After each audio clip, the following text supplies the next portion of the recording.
ان الحمد للہ والصلاة والسلام علی رسول اللہ وعلی آلہ واصحابہ ومن والاہ۔ تمام تعریفیں اللہ سبحانہ و تعالیٰ کے لیے ہیں۔ آپ تمام جانتے ہیں کہ مومنوں کے عقیدے میں ایک چیز ہے الولا والبرا۔ اس عقیدے کا تقاضا یہ ہے،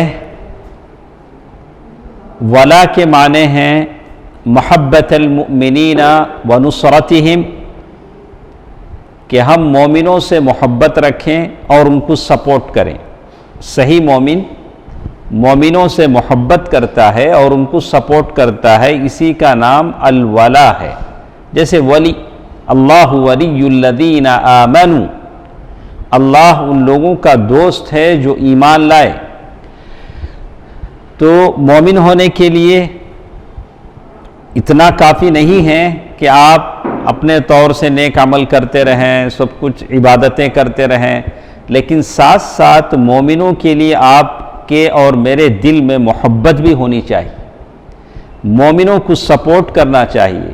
کسی مومن کو کوئی تکلیف پہنچتی ہے، ایذا پہنچتی ہے، گزن پہنچتا ہے، اور کسی مومن درد اور مصیبت میں چیخ اٹھتا ہے، تو کہا کہ کسی مومن کے پاؤں میں اگر کانٹا بھی چبھتا ہے تو کانٹا اس کے پاؤں میں نہیں، آپ کے دل میں چبھا ہے۔ اس کا احساس آپ کو مجھے ہونا چاہیے۔ اس کا نام ہے الولا۔ کیا معنی بولے ہم؟ الولا محبت المؤمنین ونصرتہم، مومنوں سے محبت کرنا اور ان کی تائید کرنا، سپورٹ کرنا۔ اس کا دوسرا جو حصہ ہے والبرا، یعنی براءت ظاہر کرنا مشرکوں سے۔ جو لوگ غلط عقیدہ رکھتے ہیں ان لوگوں سے اپنے آپ کو دور رکھیں، ان سے دلی محبت کرنے کی اجازت نہیں ہے۔ ان سے اپنے آپ کو دور رکھیں، اس لیے کہ ان کے عقیدے میں بگاڑ ہے۔ ہاں، دنیا کی حد تک آپ ان کا ساتھ دے سکتے ہیں۔ جیسے اسماء بنت ابی بکر رضی اللہ عنہا، ان کی ماں قتیلہ مسلمان نہیں ہوئی ہے، اور اسماء بنت ابی بکر کے پاس آتی ہے، کبھی کچھ تحفے لے کر آتی ہے، کبھی کچھ پیسہ مانگنے آتی ہے۔ تو اسماء بنت ابی بکر رضی اللہ تعالی عنہ نے اللہ کے نبی صلی اللہ علیہ وسلم سے پوچھا کہ میری ماں آئی ہے، مشرکہ ہے، کیا میں اس کے ساتھ بھلا کروں، اچھا کروں؟ اللہ کے نبی صلی اللہ علیہ وسلم فرمایا کہ صلہ رحمی کرو، اچھا کرو، اس میں کوئی غلط نہیں، اس کے تحفے لینے میں نہیں، لیکن دلی محبت جو ایک مومن کے ساتھ ہوتی ہے، ویسے محبت یہ غلط عقیدہ آدمی کے ساتھ نہیں ہونی چاہیے۔ تو اس کا ہمیشہ ہم لوگ خیال کریں، صحیح عقیدے والوں کے ساتھ بیٹھیں، ان کی تائید کریں، ان سے محبت کریں، تاکہ صحیح عقیدہ لوگوں میں پنپے، لوگ صحیح عقیدے والے بن جائیں۔ ہمارے پاس سیرت کے اسباق ہیں کتاب الرحیق المختوم سے، تو بدر کی جنگ کے بعد کے حالات ہم نے پڑھے۔ صرف بدر کی جنگ کے ختم ہونے کے 7 دن کے بعد اللہ کے نبی صلی اللہ علیہ وسلم نے ایک اور غزوہ کیا مقام قدر پر، جس کو کہا گیا غزوہ بنی سلیم۔ غزوہ بنی سلیم صرف 7 دن کے بعد، ابھی تھکان دور نہیں ہوئی تھی، بدر کے زخم مندمل نہیں ہوئے تھے، بدر میں جو لوگ مرے تھے اور بدر میں جن لوگوں کو کھویا تھا مسلمانوں نے، ان کے خیالات ابھی دل و دماغ سے نہیں نکلے تھے، لیکن اللہ کے نبی صلی اللہ علیہ وسلم نے صرف 7 دن کے بعد کہا کہ چلو پھر چلنا ہے۔ اللہ کے نبی صلی اللہ علیہ وسلم پھر نکلے، اور جب بنی سلیم کے لوگوں نے دیکھا کہ اللہ کے نبی صلی اللہ علیہ وسلم اور صحابہ کرام نے حملہ کیا، دھاوا بولا ہے، تو سارے کے سارے بھاگ گئے، اور وہاں سے بہت سارا مال غنیمت اللہ تعالیٰ نے مسلمانوں کو دیا۔ اس کے بعد ایک اور چیز ہمارے ساتھ ہے، میں سب لوگوں سے کہتا ہوں کہ توجہ سے سنیں، دیکھیں کہ اللہ سبحانہ و تعالی اپنے رسول کی مدد کیسے کرتے ہیں۔ آپ کو معلوم ہے کہ بدر میں جب مشرکوں کو ہار ہوئی، شکست ہوئی، شکست سے دوچار ہوئے، تو مکے میں شکست کی خبر گئی، لوگوں نے مکے والوں کو بولا کہ ارے مکے کے مشرک ہار گئے، مسلمانوں کو اللہ نے فتح مبین عطا فرمائی۔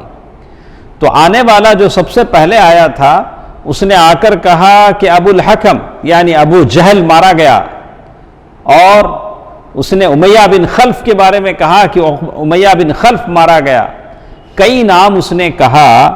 تو اس وقت حطیم میں ایک شخص بیٹھا ہوا تھا، کعبۃ اللہ کا جو حطیم ہے، اس حطیم میں ایک آدمی بیٹھا ہوا تھا، اس کا نام کیا ہے؟ نہیں، اور ایک نام بولیے، بس آپ بول سکتے تھے، نہیں، ابو لہب بعد میں آیا۔ حطیم میں بیٹھا تھا صفوان بن امیہ۔ صفوان بن امیہ نے کہا کہ ارے یہ جو آ کر بتا رہا ہے یہ اپنے ہوش میں نہیں، ایسا کرو اسے میرے بارے میں پوچھو کہ میرا کیا ہوا، تو میں تو یہاں ہوں، لیکن اسے پوچھو، ٹیسٹ کرو کہ میرے بارے میں کیا بولتا ہے۔ تو اس نے کہا کہ ابو صفوان، ارے وہ تو وہاں بیٹھا ہوا ہے حطیم میں، لیکن میں نے بدر میں اپنے آنکھوں سے دیکھا کہ اس کا بیٹا اور بھائی میرے سامنے مارے گئے۔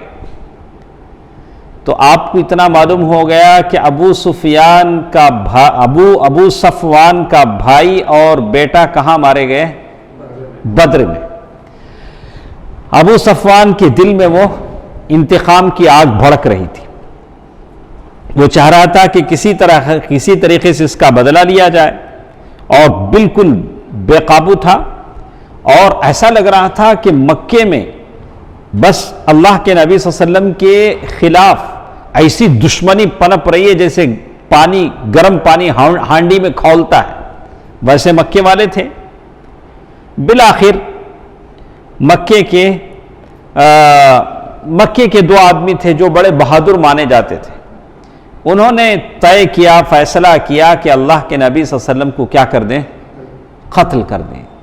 پہلی کوشش اس وقت ہوئی تھی جب اللہ کے نبی صلی اللہ علیہ وسلم ہجرت کرنے والے تھے، اب یہ دوسری کوشش ہوئی، اور مکے میں ایک آدمی تھا جس کو قریش کا شیطان کہا جاتا تھا، جس کا نام کیا تھا؟ وہ تھا عمیر بن وہب۔ اس کا نام کیا تھا؟ عمیر بن وہب، جو قریش کے شیطان کے نام سے مشہور تھا، اور اللہ کے نبی صلی اللہ علیہ وسلم اور صحابہ کو بڑی تکلیفیں اس نے دی تھی۔ بدر کی جنگ کے موقع پر اس کا بیٹا بھی قید ہو گیا۔ عمیر بن وہب کا بیٹا کہاں قید میں ہے؟ مدینے میں، صحابہ کرام کے قبضے میں ہے، اور صفوان بن امیہ کا بھائی اور بیٹا اس جنگ میں کیا ہوئے ہیں؟ اب دونوں نے مل کر منصوبہ بنایا، صفوان بن امیہ نے اور عمیر بن وہب نے۔ تو کہتے ہیں کہ صفوان بن امیہ کی عادت تھی، ہمیشہ وہ کہاں بیٹھتا تھا؟ کعبۃ اللہ میں، حطیم میں، اس کی پرماننٹ جگہ تھی، صفوان ہمیشہ وہاں بیٹھتا تھا۔ تو ایک مرتبہ دونوں بیٹھ کر ان لوگوں کا ذکر کرنے لگے جو مکے کے بڑے بڑے سرداروں کو اللہ کے نبی صلی اللہ علیہ وسلم نے بدر کے اس کنویں میں ڈال دیا تھا، بدر کے گڑھے میں اللہ کے نبی صلی اللہ علیہ وسلم نے ڈال دیا تھا۔ یہ بات عمیر بن وہب نے کہا تو صفوان نے کہا کہ ارے اب تو جینے کا کوئی مزہ ہی نہیں ہے۔ ابو جہل جانے کے بعد، عقبہ بن امیہ جانے کے بعد، عقبہ بن ابی معیط جانے کے بعد، شیبہ کے بعد، اب تو دنیا میں جینے کا کوئی مزہ ہی نہیں ہے، صفوان نے کہا۔ یہ بات سن کر عمیر بن وہب نے کہا دو باتیں ہیں، اگر میرے اوپر قرض نہ ہوتا جس کو ادا کرنے کے لیے میرے پاس پیسے نہیں ہیں، اور میرے چھوٹے چھوٹے بچے نہیں ہوتے جس کے بارے میں مجھے اندیشہ ہے کہ میں قتل ہو جاؤں تو بچے ضائع ہو جائیں گے، تو میں سوار ہو کر محمد صلی اللہ علیہ وسلم کے پاس جاتا اور اسے قتل کر ڈالتا۔ کس نے کہا؟ عمیر بن وہب نے۔ لیکن دو ریزن اس نے بتائے، ایک اس پر کیا ہے؟ ڈیبٹ، قرض ہے جسے وہ ادا نہیں کر پا رہا ہے۔ دوسری بات اس نے کہا کہ میرے بچے کیا ہیں؟ اب اس کے ساتھ اور کون تھا؟ صفوان. اسے موقع ہاتھ آیا, اس نے کہا کہ ارے یہ بھی کوئی بڑی بات ہے. کیا بولے گا وہ؟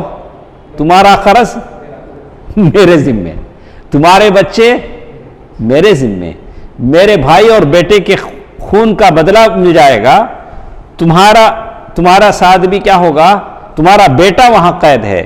تو عمیر بن وہب نے کہا کہ صفوان نے کہا کہ تم جاؤ گے کیسے وہاں تک, مدینے تک جاؤ گے کیسے؟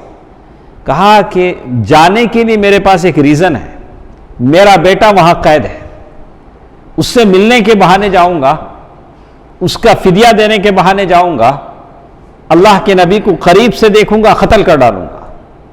یہ بات کس کی ہے؟ عمیر بن وہب کی. اندھیری ہلکی ہلکی چاندنی رات ہے, کعبہ مقدسہ کا صحن ہے, حتیم کی دیواریں ہیں, سوائے دونوں کے کوئی وہاں نہیں ہے. کون دونوں ہیں وہ؟ رات کی تنہائی میں بیٹھ کر دونوں نے منصوبہ بندی کی, صفوان بن امیہ اور عمیر بن وہب. تو اس نے کہا, صفوان نے کہا بڑا اچھا موقع آیا اس کو, اچھا چلو تمہارا قرض میرے ذمہ ہے, تمہارا قرض میرے ذمہ ہے, میں اسے تمہاری جانب سے ادا کروں گا, تمہارے بال بچے میرے ذمہ ہیں, میں جب تک رہوں گا میں تمہارے بال بچوں کی حفاظت کرتا رہوں گا.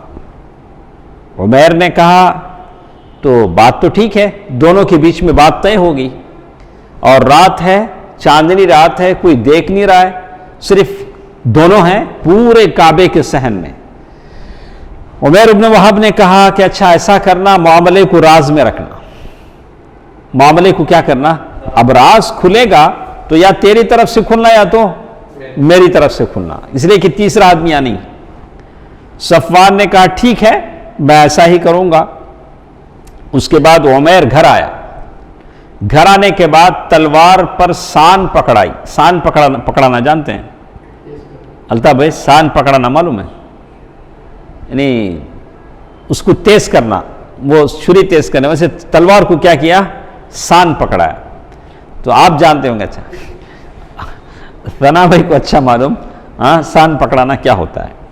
اور زہر آلود کرائی, اور اس کے بعد سان پکڑانے کے بعد کیا گیا, زہر میں بھگو کے رکھا کئی دن تک, ایسا کرتے ہیں لوگ. اس کے بعد جب ایک مار پڑے گی تو خلاص, اس کے بعد تو اس نے زہر میں بھگو کے رکھا اور پھر تیز رفتار سواری لی. ارے وہ شمع کیا بجھے جسے اللہ روشن کرے, خدا روشن کرے. اللہ تعالیٰ واللہ یعصمک من الناس, اللہ تعالیٰ نبی کی حفاظت کرنے والا ہے. اللہ تعالیٰ نبی کی حفاظت کرنے والا ہے. یہ مکے سے نکلا تیز رفتار گھوڑا, اور گردن میں وہ زہر میں بجھی تلوار, چمچماتی تلوار لے کے نکلا. ابھی مسجد پہنچا, جیسے ہی مدینے میں پہنچا, مسجد کے صحن میں پہنچا, اونٹنی بٹھا رہا تھا مدینے میں. پہلی نگاہ جو پڑی حضرت عمر کی نگاہ پڑی. حضرت عمر رضی اللہ تعالیٰ عنہ نے دیکھا. حضرت عمر رضی اللہ تعالیٰ عنہ ملہم, جن کی فراست جو دور رس نگاہیں تھیں, انہوں نے دیکھتے ہی کہا کہ عمر رضی اللہ تعالیٰ عنہ اپنی ساری جماعت کے ساتھ بیٹھ کر بدر کی باتیں کر رہے تھے, بدر میں کیسا اللہ تعالیٰ نے فتح مندی دی. تو دیکھا دور سے عمیر بن وہب, جس کا لقب کیا ہے, ٹائٹل کیا ہے؟ شیطان قریش. کیا ہے ٹائٹل؟ شیطان قریش. ہر جماعت میں ایسے ذرا شیطان آ رہے تھے, ایسے لوگ بڑے فتین, بڑے فسادی, ایسے لوگوں سے ہمیشہ کیا کرنا؟ اعوذ باللہ من الشیطان الرجیم, بسم اللہ الرحمن الرحیم. تو جیسے ہی عمر رضی اللہ تعالیٰ عنہ نے دیکھا, دیکھتے ہی کہا یہ کتا, یہ اللہ کا دشمن عمیر. وہ دیکھتے ہی کہا کہ یہ کسی برے ارادے ہی سے آیا ہے. عمر رضی اللہ تعالیٰ عنہ نے دیکھتے ہی کہا کہ دال میں کالا ہے, یہ کسی برے ارادے سے. عمر رضی اللہ تعالیٰ عنہ ملہم تھے, اور اللہ تعالیٰ کہتے ہیں کہ موافقات عمر، علماء نے کتابیں لکھی، بہت ساری ایسی چیزیں جو عمر رضی اللہ تعالیٰ عنہ چاہتے تھے، اللہ تعالیٰ کی طرف سے وحی آئی. تو عمر رضی اللہ تعالیٰ عنہ دیکھتے ہی کہا کہ یہ اللہ کا دشمن کسی برے ارادے سے آیا ہے. پھر سیدھے عمر رضی اللہ تعالیٰ عنہ اللہ کے نبی صلی اللہ علیہ وسلم کی خدمت میں گئے، کہا کہ اے اللہ کے نبی، یہ اللہ کا دشمن عمیر اپنی لٹکتی تلوار کے ساتھ آیا ہے. تلوار کہاں رکھا ہے؟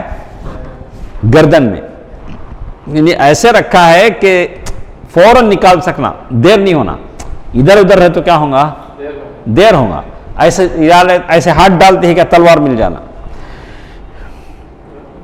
آپ صلی اللہ علیہ وسلم، اللہ تعالیٰ کا وعدہ تھا واللہ یعصمک من الناس. آپ صلی اللہ علیہ وسلم نے فرمایا کہ میرے پاس لے آؤ، اس کو کیا کرو؟ میرے پاس لے آؤ. تو عمیر آیا تو اللہ کے نبی صلی اللہ علیہ وسلم، حضرت عمر رضی اللہ تعالیٰ عنہ نے اس کے تلوار کا جو پرتلا تھا اس کو اس کے گلے کے پاس سے پکڑ لیا. وہ تلوار ہی کو کیا کرے؟ گلا اور تلوار دو ملا کے پکڑ لیا. پکڑ کے گھسیٹتے ہوئے لائے اور انصار کے چند لوگوں سے کہا کہ تم لوگ اللہ کے رسول کے پاس جاؤ اور وہیں بیٹھے رہو اور آپ کے خلاف اس خبیث کے خطرے سے چوکنا رہو، کیونکہ مجھے اطمینان نہیں، یہ کچھ بھی کر سکتا ہے. تو اس کے بعد عمیر کو لے کر اندر گئے. تو اللہ کے نبی صلی اللہ علیہ وسلم نے دیکھا کہ عمیر کو جو حضرت عمر جو لا رہے ہیں وہ کیفیت دیکھ کر کہا کہ عمر اسے چھوڑ دو. کیا بولے اللہ کے نبی؟ ارے یہ کیسا تم گردن تلوار سوپ ملا کے لپیٹ کے لا رہے ہیں؟ تو اللہ کے چھوڑ دو. اور عمیر سے کہا کہ قریب آ جاؤ. حالانکہ اس کی نیت کیا ہے؟ قتل. نبی رحمت کی نیت کیا ہے؟ اس کے ساتھ احسان کرنے کی. بولا دیکھیے اللہ کے نبی صلی اللہ علیہ وسلم، درود و سلام ہو پیارے نبی صلی اللہ علیہ وسلم پر. دیکھیے کہا کہ قریب آ جاؤ. تو قریب آ کر کہا کہ صبح بخیر، گڈ مارننگ. ہم لوگ بولتے نہیں، کیا بولتے ہیں؟ Good morning. تو اس نے وہی سلام کیا، سبحکم اللہ. یعنی کیا بولتے ہیں اسے؟ صبح تمہاری صبح بخیر ہو. تو اللہ کے نبی صلی اللہ علیہ وسلم نے فرمایا کہ اللہ نے اس سے اچھا سلام ہم کو دیا ہے. اللہ کے نبی صلی اللہ علیہ وسلم نے اس کے سلام کا جواب نہیں دیا. جو صبح کا سلام الگ، شام کا سلام الگ. اللہ کے نبی صلی اللہ علیہ وسلم نے کہا کہ اس سے بہتر سلام اللہ تعالیٰ نے ہمیں عطا کیا ہے جو تمہارے تحیہ سے بہتر ہے، یعنی سلام ہے جو جنت والوں کا سلام ہے، السلام علیکم ورحمۃ اللہ وبرکاتہ. اس کے بعد اللہ کے نبی صلی اللہ علیہ وسلم نے عمیر سے پوچھا. کون ہے عمیر؟ شیطان قریش. نہیں، مجھے ڈر ہے کہ کہیں آپ بھول نہ جائیں تو میں اسے بار بار اعادہ کر رہا ہوں. تو کہا کہ اللہ کے نبی صلی اللہ علیہ وسلم پوچھا کیا بات ہے بھائی، کیوں آئے ہو؟ عمیر سے تو پوچھنا تھا. تو اس نے کہا کہ اللہ کے نبی، یہ جو قیدی آپ کے قبضے میں ہیں میں اسی کے لیے آیا ہوں. یہ میرا بیٹا ہے، وار پریزنر تھا، بدر میں قید ہوا تھا. یہ جو قیدی آپ کے پاس ہے میرا بیٹا ہے، اس کے بارے میں مجھ پر احسان کیجیے. کیا کہا اللہ کے نبی صلی اللہ علیہ وسلم؟ اس نے احسان کیجیے. تو اللہ کے نبی صلی اللہ علیہ وسلم نے اور ایک سوال اس سے کیا. ٹھیک ہے لیکن آئے اچھے مقصد سے ہو، لیکن یہ تلوار تمہارے گردن میں کیوں ہے؟ اللہ کے نبی صلی اللہ علیہ وسلم نے کیا پوچھا؟ تمہارے گردن میں تلوار کیوں ہے؟ اب فوراً اس نے جواب دیا، یہ تلواروں کا کیا بولنا، ان تلواروں کا برا ہو. بدر کے میدان میں کون سے کام آئی ہماری تلواریں؟ بدر کے میدان میں تو ہم ہار گئے. تو بات کو اس نے کیا کیا؟ دیکھیے کیسے پلٹتے ہیں لوگ. تو اس نے کہا کہ اللہ ان تلواروں کا برا کرے کہ یہ ہمارے کچھ کام نہ آ سکی. بدر کی جنگ ہوئی، اللہ نے آپ کو فتح مبین دی. تو اللہ کے نبی صلی اللہ علیہ وسلم نے سن کر کیا کہا؟ دیکھیے سچ سچ بتاؤ تم کیوں آئے ہو؟ اللہ کے نبی پھر پوچھ رہے ہیں اسے، عمیر بن وہب سے، تو سچ سچ بتاؤ تم کیوں آئے ہو؟ اس نے کہا بس صرف اس قیدی کے لیے آیا ہوں جو میرا بیٹا آپ کے قید میں ہے. اب اللہ کے نبی صلی اللہ علیہ وسلم نے بولا نہیں، بلکہ تم اور صفوان بن امیہ حطیم میں بیٹھے. کون کہہ رہے ہیں؟ اللہ کے نبی صلی اللہ علیہ وسلم. وہاں جو ہوا کسی کو نہیں پتا، یا تو صفوان کو معلوم تھا یا اللہ کے نبی یا عمیر کو معلوم تھا. اور عمیر سب سے تیز رفتار سواری سے آیا تھا. ایسا نہیں تھا کہ عمیر سے پہلے کوئی آ کے اللہ کے نبی کو بتا دیا ہو صلی اللہ علیہ وسلم. اللہ کے نبی صلی اللہ علیہ وسلم سے کہا کہ تم اور صفوان حطیم میں بیٹھے اور قریش کے جو مقتولین کنویں میں پھینکے گئے ہیں ان کا تذکرہ کیا. پھر تم نے کہا اگر مجھ پر قرض نہ ہوتا، میرے چھوٹے چھوٹے بچے نہ ہوتے تو میں یہاں سے جاتا اور محمد کو قتل کرتا صلی اللہ علیہ وسلم. اس پر صفوان بن امیہ نے کہا کہ تمہارے قرض اور اہل و عیال کی ذمہ داری میرے اوپر ہے بشرطے کہ تم محمد کو قتل کر دو. لیکن یاد رکھو اللہ میرے اور تمہارے درمیان حائل ہے، آڑ ہے. اللہ کے نبی صلی اللہ علیہ وسلم نے کیا کہا؟ یہ باتیں اللہ کے نبی صلی اللہ علیہ وسلم سے کہے جائے تو وہ حیران تھا کہ یہ ساری باتیں اللہ کے نبی کو کیسے معلوم ہے. اور اللہ کے نبی صلی اللہ علیہ وسلم نے آخر میں کہا یاد رکھو اللہ میرے اور تمہارے درمیان میں آڑے ہے، حائل ہے، تم مجھے کچھ نہیں کر سکتے. اللہ کا وعدہ ہے واللہ یعصمک من الناس. اچھا، یہ ساری باتیں سننے کے بعد عمیر بن وہب کی کیا حالت ہوئی ہوگی؟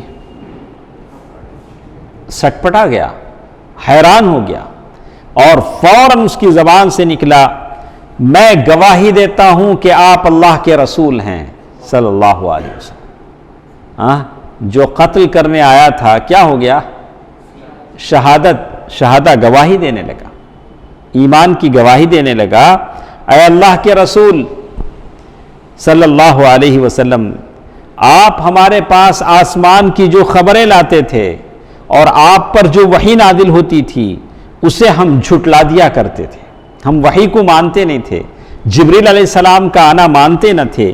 لیکن یہ تو ایسا معاملہ ہے جس میں میرے اور صفوان بن امیہ کے علاوہ کوئی نہیں تھا. یہ جو بات ہوئی ہے اس میں میں تھا اور کون تھے؟ صفوان بن امیہ تھا. اس لیے اللہ کی قسم مجھے یقین ہے کہ یہ بات اللہ کے سوا اور کسی نے آپ تک نہیں پہنچائی. یہ بات آپ تک کیسے پہنچی؟ اللہ نے پہنچائی. تو یہ جان کر میرا یقین بڑھتا ہے اور آپ کا یقین بھی بڑھنا چاہیے.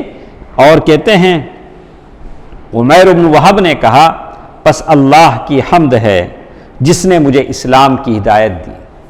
دیکھیے منٹوں میں کیا ہوتا ہے، حالات بدل جاتے ہیں. جو شیطان و قریش کے نام سے جانا جاتا ہے اللہ کا ولی بن کر دربار رسالت سے نکلتا ہے. کیا اور اس مقام تک، یہاں تک اللہ نے مجھے ہانک کر پہنچایا. ہانک کر پہنچانا مانے زبردستی. کچھ لوگ ہوتے ہیں خود سے آ کے اسلام قبول کرتے ہیں، لیکن اللہ نے مجھے یہاں تک آپ تک کیا کیا؟ زبردستی گھسیٹ کے لایا.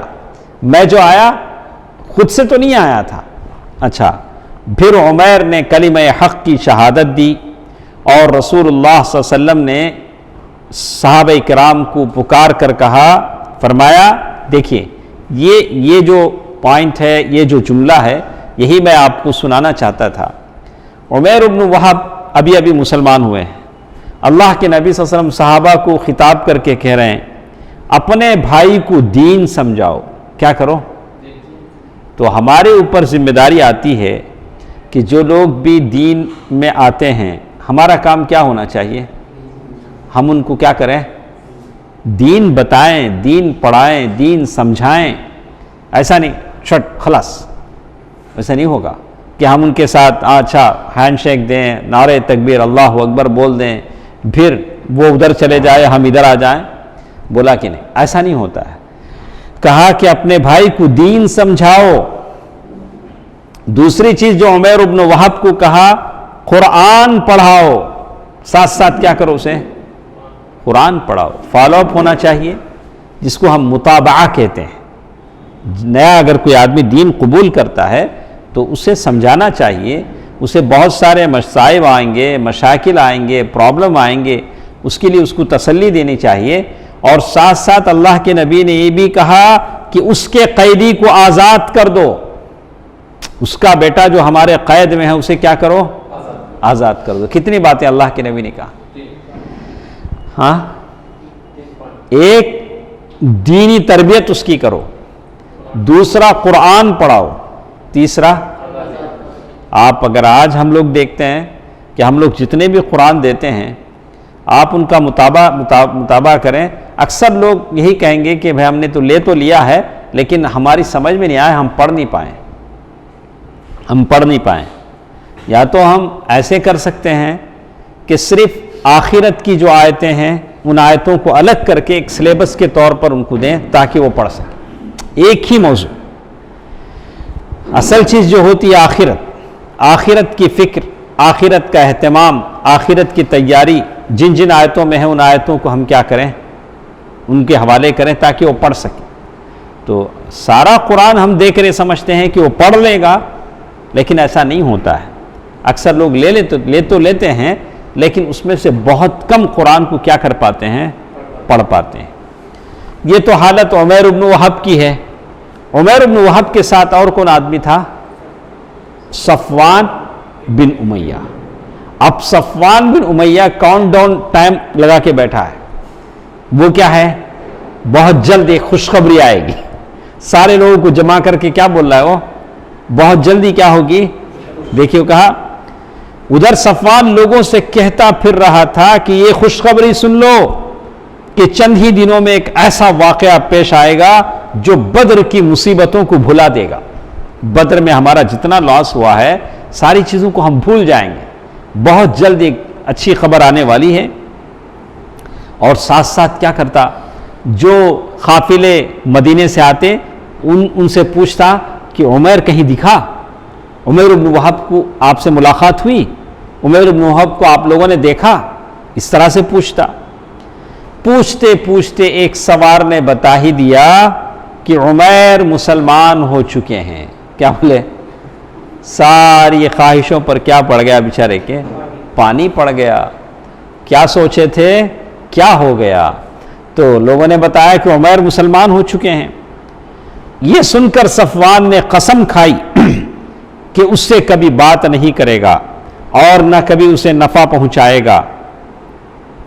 اب عمیر، ہر کوئی ان سے ڈرتا تھا، وہ کسی سے ڈرتے نہیں تھے سوائے اللہ کے۔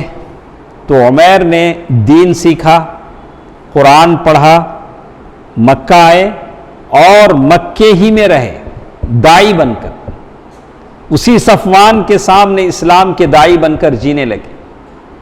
اللہ اکبر۔ اور عمیر بن وہب کے ہاتھ پر کئی لوگوں نے اسلام قبول کیا۔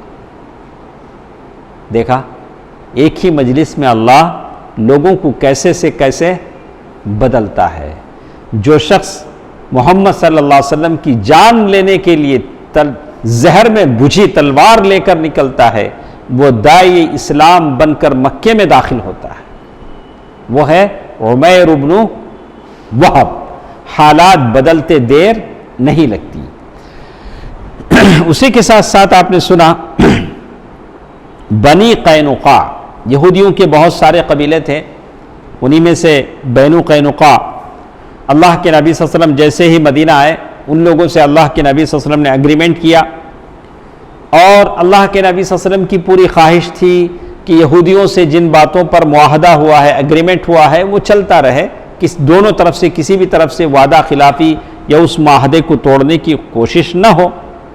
لیکن یہود جن کی تاریخ دھوکہ، خیانت، عہد شکنیپ ہے، تو وہ اپنے وعدوں سے بالکل ہٹ گئے اور مسلمانوں کے صفوں میں اختلاف پیدا کرنے کی کوشش کرنے لگے، سازشیں کرنے لگے، لڑانے بھڑانے لگے، اور مسلمانوں کے درمیان، اس لیے کہ اللہ کے نبی صلی اللہ علیہ وسلم کے مدینہ آنے سے پہلے اوس اور خزرج جو انصار کے قبائل تھے آپس میں ایک دوسرے سے لڑتے تھے۔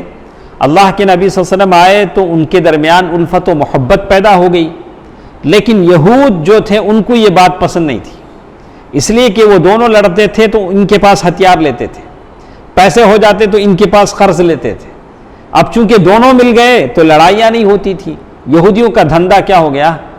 مان پڑ گیا۔ تو ان کی کوشش تھی کہ لڑیں۔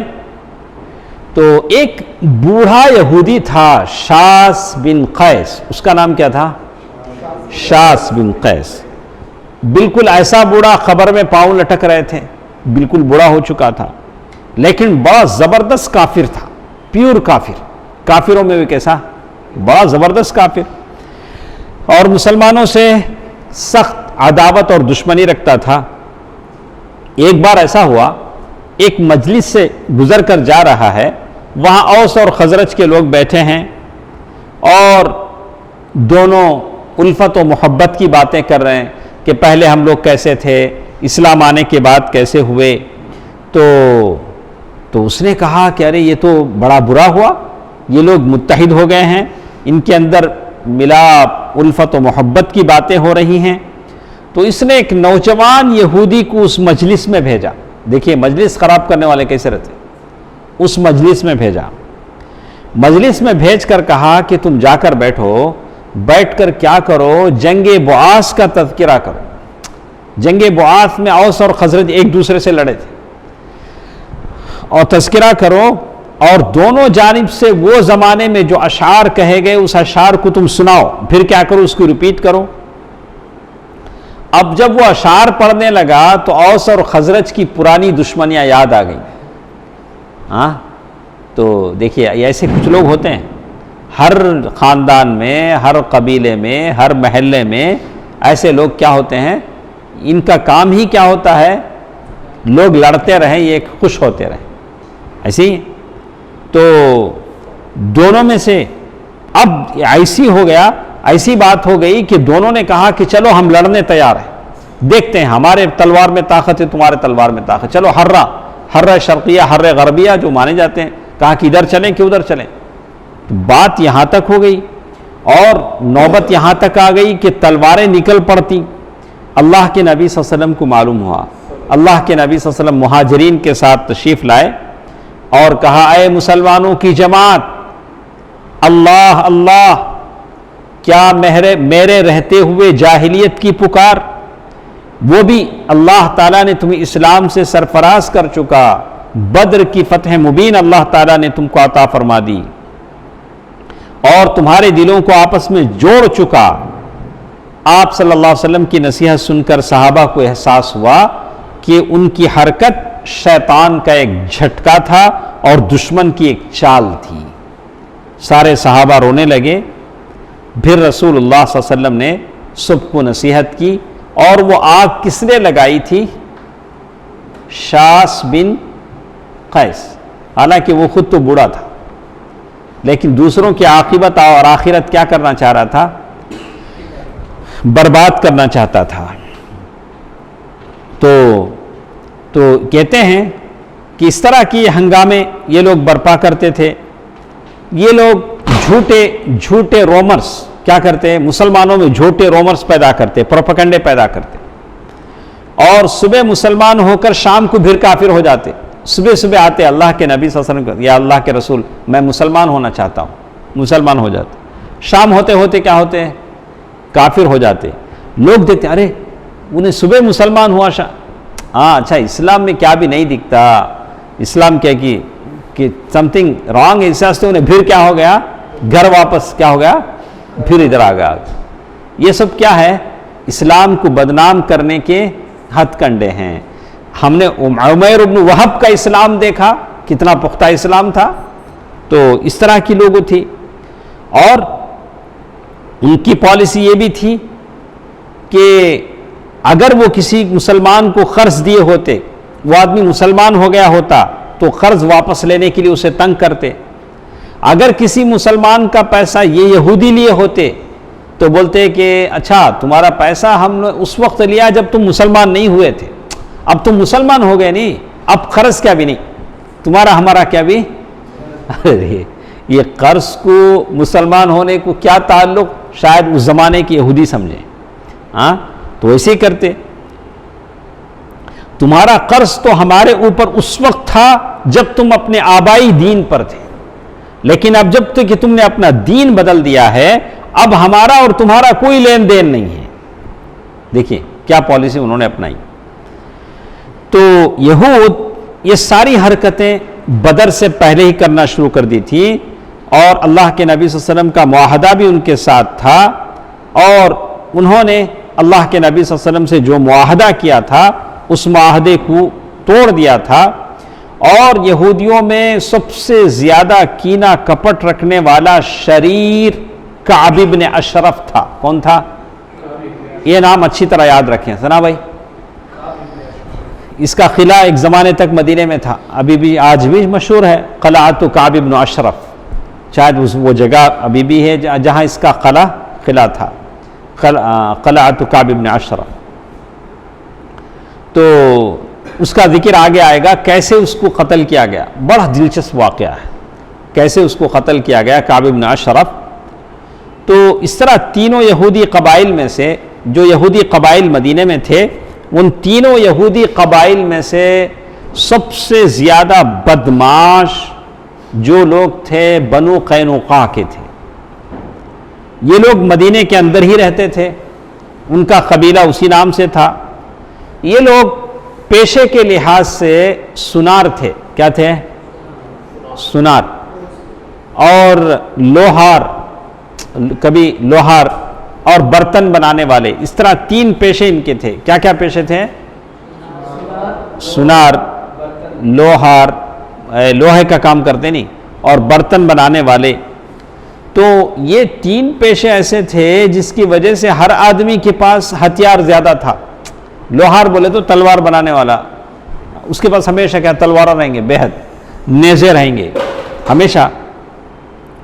اور ان کے جو بنو قینوقاع کے جو جنگی مرد تھے، جنگ لڑنے والے، 700 آدمی تھے جو جنگ کے قابل تھے، اور وہ مدینے کے سب سے بہادر یہودی تھے۔ تو اب ایسا ہوتا کہ اگر کوئی مسلمان ان کے بازار میں جاتا تو وہ اس سے مذاق کرتے، مسلمان سے مذاق کرتے، اسے تکلیف پہنچاتے، یہاں تک کہ عورتوں اس کو بھی چھیڑ چھاڑ کرتے تھے۔ کون یہ؟ بنو قینوقاع کے یہودی۔ لیکن جب ان کی سرکشی بڑھ گئی، حد سے زیادہ آگے نکل گئے، تو اللہ کے نبی صلی اللہ علیہ وسلم نے سارے لوگوں کو جمع کیا۔ یہاں بھی ایک اسلوب سمجھ میں آتا ہے، کیا تھا نا بھائی؟ جب بھی کہیں برائی زیادہ ہو جائے، لوگ حد پار کرنے لگیں، تو پہلا مرحلہ کیا ہونا چاہیے؟ اللہ کے نبی نے ہمیں بتلایا، انہی جمع کر کے واعظ و نصیحت کی۔ پہلے کیا کرنا ہمیں؟ ان کو جمع کر کو کیا کرنا؟ واعظ و نصیحت کرنا، پہلے اچھی باتیں بولنا۔ اگر سیدھی انگلی سے نہیں نکلتا ہے تو تب ایک ہے۔ اللہ کے نبی کا اسلوب ہمیں کیا بتاتا ہے؟ پہلے کیا کرو؟ جمع کر کے نصیحت کرو، اور رشد و ہدایت کی دعوت دیتے ہوئے ظلم اور بغاوت کے انجام سے اللہ کے نبی صلی اللہ علیہ وسلم نے ڈرایا۔ لیکن بنو قینوقاع کے جو یہودی تھے اتنے بدماش تھے، اتنے مغرور تھے، جیسے ابن عباس رضی اللہ تعالیٰ عنہ نے یہ حدیث بیان کی ہے، اس حدیث کو آپ لوگ بھی غور سے سنیں۔ ابن عباس رضی اللہ تعالیٰ عنہ فرماتے ہیں، 10 منٹ اور ہمارے پاس ہے، 10 منٹ میں اس حدیث کو مکمل کر لیتے ہیں، کہ رسول اللہ صلی اللہ علیہ وسلم نے قریش کو جب بدر کے میدان میں شکست دے دی، آپ مدینہ تشریف لائے، بنو قینوقاع کے بازار میں یہود کو جمع فرمایا۔ یہ لوگ کیا دھندے کرتے تھے؟ سنار بھی تھے، لوہار بھی تھے، اور کیا کرتے تھے؟ برتن بناتے تھے۔ اللہ کے نبی صلی اللہ علیہ وسلم نے سارے یہودیوں کو جمع فرمایا، کہا کہ اے یہود، اے جماعت یہود، اس سے پہلے اسلام قبول کر لو کہ جیسے قریشیوں کے ساتھ ہوا بدر کے میدان میں، ویسے تمہارے ساتھ نہ ہو۔ اس سے پہلے کہ تم کیا کرو، تم پر بھی ویسے ہی مار پڑے جیسے قریش پر پڑ چکی ہے۔ اتنی بات اللہ کے نبی نے کہی، کس سے کہی؟ یہودیوں سے۔ دیکھیے یہود نے کیا جواب دیا، دیکھیے انہوں نے کہا، اے محمد صلی اللہ علیہ وسلم، آپ کو دھوکے میں مبتلا نہیں ہونا چاہیے. کیا بول رہے ہیں؟ تمہیں اس کی وجہ سے خود فریبی میں مبتلا نہیں ہونا چاہیے.